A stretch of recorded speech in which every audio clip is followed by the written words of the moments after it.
What's up? It's 5 degrees out here. We're supposed to be below freezing until Saturday when it goes 40 degrees. So we'll start getting some runoff. So inconvenience. We're gonna have to move water around by hand still. Is what it is. We don't get weather like this. It's very rare for us. Some things you probably are not hearing. Microgrid.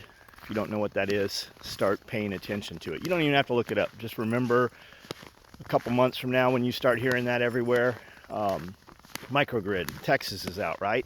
Because Texas is all on one system, so we need to divide it and have little microgrids. With microgrids, sounds like a great idea on paper, you know, never let a crisis go to waste. And that's part of the Agenda 21 stuff, microgrids.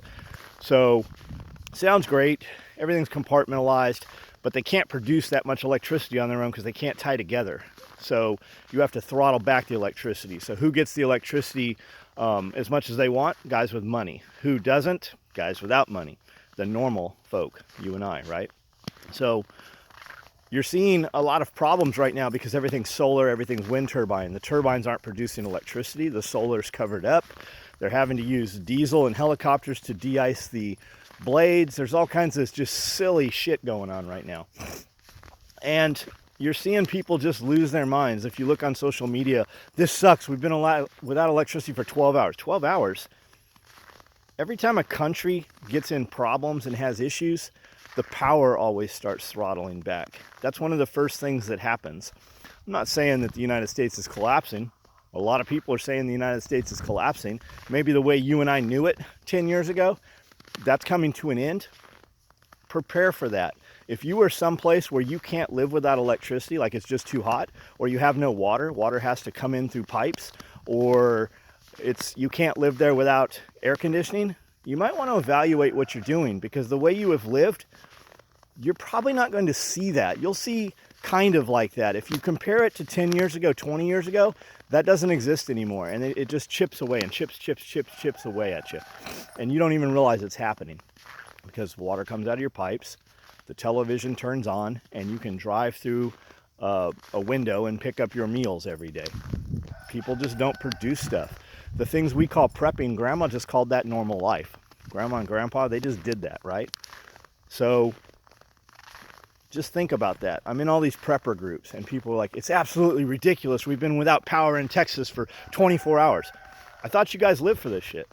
This is what you prepare for. This was your hobby. Now you get a taste of it and you don't like it so much.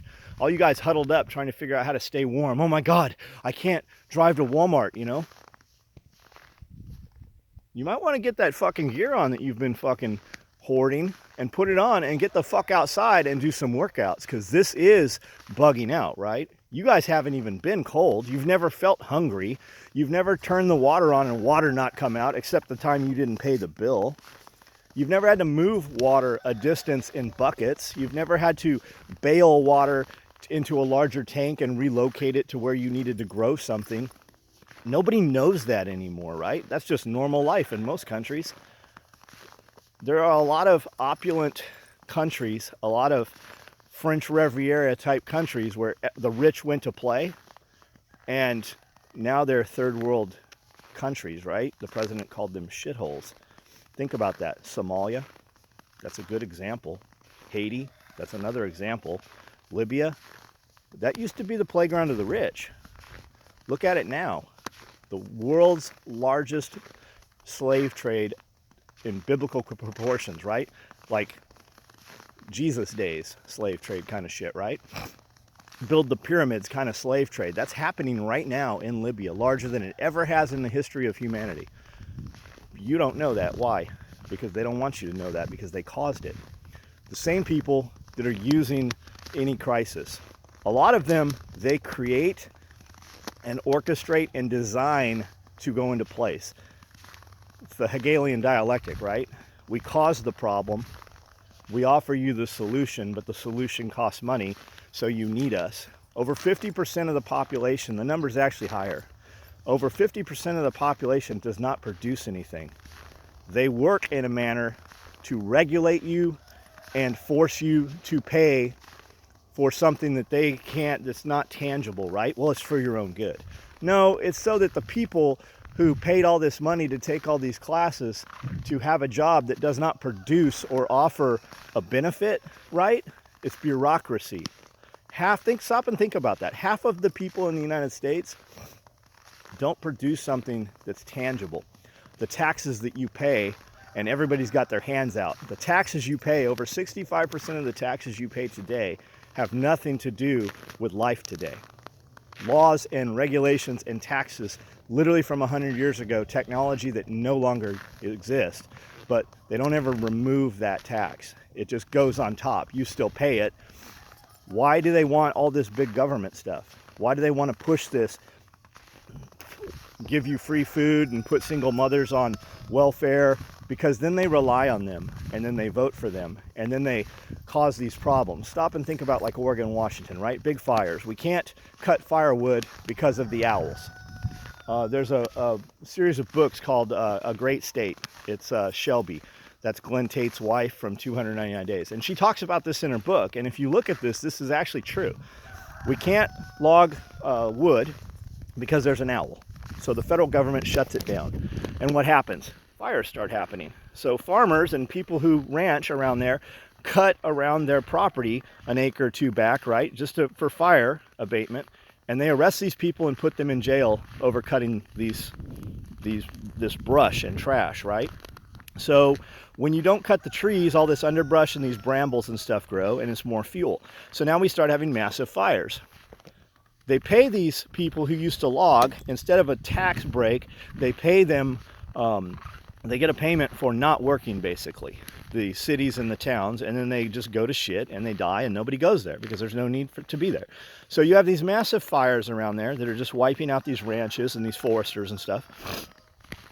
Well, the state doesn't have the money to pay for it, so the feds send in, and now you are beholden to the federal government, right? So who do they use to do that? Well, they use slave labor to fight most of those fires, you know, prisoners. You heard about Kamala Harris doing a lot of that stuff and mandating that. So now when the feds want to pass some more nonsense to your local government, you have no ability to say, get out of here with that bullshit, because you need them, because they will literally let your area just burn to the ground when that happens. And then they do what with it? Well, somebody profits from it. That's how that always happens. And why would they want to do this? They need you on their systems, and they need more of you on their systems to continue to vote for them, and then they fucking print some more money, and then they are able to skim off the top of that money and get kickbacks at the back end of that money. How do these people who have never held a real job make millions and millions of dollars a year when their position only pays $100,000 a year? Stop and think about that. All these people in office, where did that money come from, and what was it given to them for? It's manipulation is what it is. That's not really what I started this about. I started this because it's 5 degrees out here. Nothing's changed here. I have people here working. A few showed up today. The ones that lived the furthest showed up. The ones that lived the closest didn't. I've been out driving around, whatever. You can't work, don't want to work, whatever. We will, my point is, we will continue. And all these dudes I'm seeing in all these prepper groups and these survival groups and these homesteading groups complaining about not having electricity, they've been saying for a month this storm was coming. We knew it was happening. You guys, you talk a lot on the internet, but you're pissing and moaning. Light a fire, burn some wood, melt some water, put your gear on and get outside. I thought that was your plan, right? When civilization collapses, you're going to go to the woods and live in the forest. Most of you motherfuckers can't walk to the end of your driveway. Most of you have never put on multiple layers of clothing. You've got all those backpacks that have never been loaded up, and most of you can't move with them on anyways, especially in the snow or on ice. You might want to start training for the shit you say you guys are going to be doing. Right now, when we were kids, we just called this fun. But there's a lot of you on the internet yipping and yipping and yipping doing nothing. You better make some plans for the day that internet doesn't work, because it's probably coming.